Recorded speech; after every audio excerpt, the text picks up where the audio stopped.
So we looked at that. We looked at other economic, other security issues, and I'll sort of run through some of those. Now, the media says that the Asian tigers are dead. Let me tell you that the Asian tigers are not dead. They are lean, they are wounded, they are hungry, but they're not dead. In the economic jungle out there, what would you rather have? A fat, well-fed, lazy tiger, or a hungry, mean, lean, wounded tiger? Now think about that for a minute, because we've got some hungry tigers out there, and you better believe they're going to affect us, and we'd better be ready for it. And I don't believe this government even has thought about that.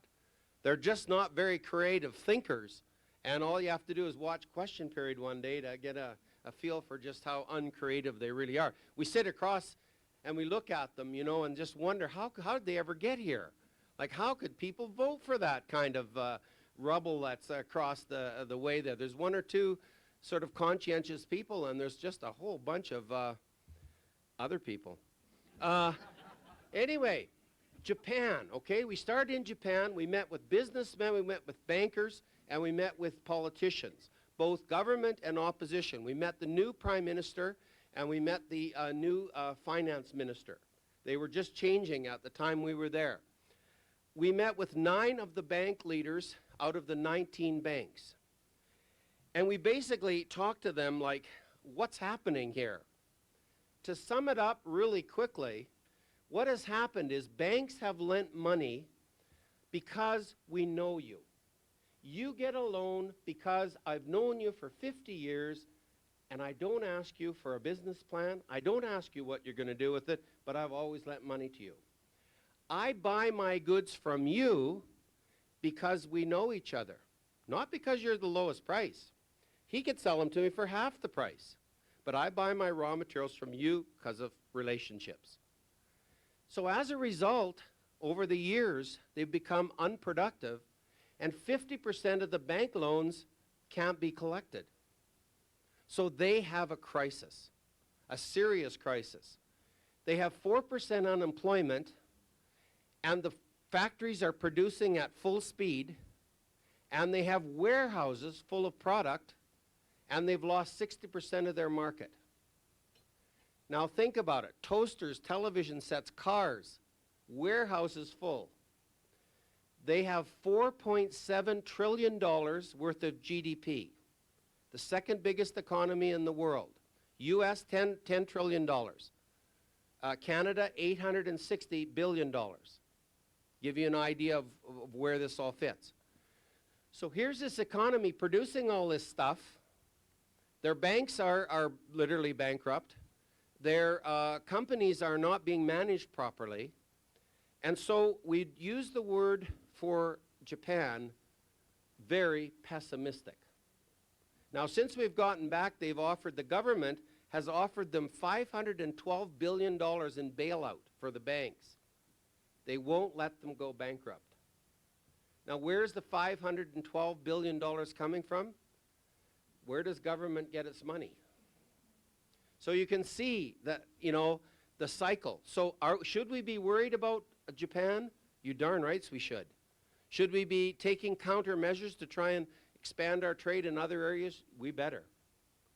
And we're going to have to worry about counteracting that, and we better hope that Japan gets their act together and they get their consumer business going, and we better hope that the rest of Asia gets going, because that's where these products have to go to be sold, or they're going to be here. Go on to China. What about China? China is totally the reverse of this whole thing. China, when I first went there 20 years ago, China had people from the Great March. These people were 80 years old, and they had one vision. They were reformers. They were going to change that system, and they did. They didn't know what else they were going to do, but they did. Today, they're 40 years old. They're Harvard, Princeton, Oxford trained. They're technocrats. They have a 5-year plan, a 10-year plan, a 20-year plan, a 50-year plan. They know where they're going. If they get where they're going, they'll be the greatest superpower we've ever known. If they can't handle their social issues, they could go poof. But I somehow think they will handle those social issues. And if they do, there will be a minimum of 500 million new consumers in China. McDonald's today is building 3,000 new outlets per year. They hope they can double that and triple that.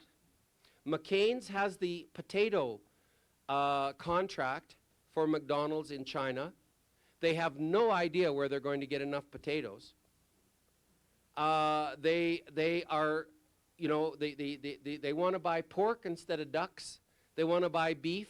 They want to buy Canadian-made, American-made products. They love to drink beer, so they need malt barley. The market potential in China is phenomenal. They can't possibly produce enough. They have 1.2 billion people. Their population in 25 years will probably be about 850 million. They're one of the only countries with a declining population, of course planned, and you can argue about, you know, the bad things about the country. But China is a place where you'd have to say there is optimism. Now, I'd like to look at a few slides here. In China itself, we met with the mayor of Beijing. We met at the University of Beijing with a couple of human rights people. We talked about Tiananmen Square openly. We publicly discussed it with students, and there was absolutely no problem. What they don't like is where people sneak around the corner talking about it. The most dramatic thing in China with human rights was when Mr. Clinton was there in June, and 800 million people watched the debate on national television between Clinton and Jiang Zemin when they debated the human rights issue. Now, they respected that and said, hey, now we learned something about what happened at Tiananmen Square. What did Mr. Chrétien do? He went there, he said, I talked about it, but I can't tell you what we said. Now, they didn't respect that at all. That's the Foreign Affairs building, magnificent building. Some of the history, of course, there's some tourists that were there. We got their pictures. Some of the history of the area. Now, this is the Deputy Prime Minister of China, newly elected. They have an interesting election system there. I wish I had time to tell you about it. I believe China will become democratic. They're starting at the municipal level. I believe that they will become more democratic than we are. I really believe that. And that would shock you to say that. But I think it may take them 50 years, but I think there's a point when they will get there. And it was very interesting. The level of discussion that we had with these kind of people was pretty interesting. That's Preston as the tourist on a Sunday. We wanted to see what the Chinese did on Sunday. That's what they do in Beijing. They go out in the lake and they move around on those little boats. The farming area hasn't changed a lot. We covered the area from, we went from Beijing, we went down to Wuhan where the floods were. In the flood area, we saw 240 million people displaced, 10 million people working on the dikes, and you just can't believe the magnitude of that sort of a situation. That's on the roadside. We made that little girl an honorary Canadian citizen, and she was selling corn and boiled eggs on the side of the road. This is the Three Gorges Dam project, and that is the biggest project in the world. On the right-hand side there are the lifts for the boats. The dam itself is there, 176 feet high, and 26 turbines. It will provide 10% of China's power.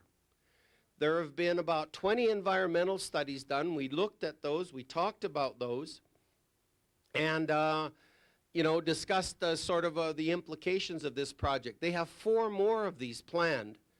And again, your trade-offs are nuclear energy, coal-fired energy, or hydroelectricity. And they need power desperately. And as they, modernize and industrialize, of course, that's what they're looking for.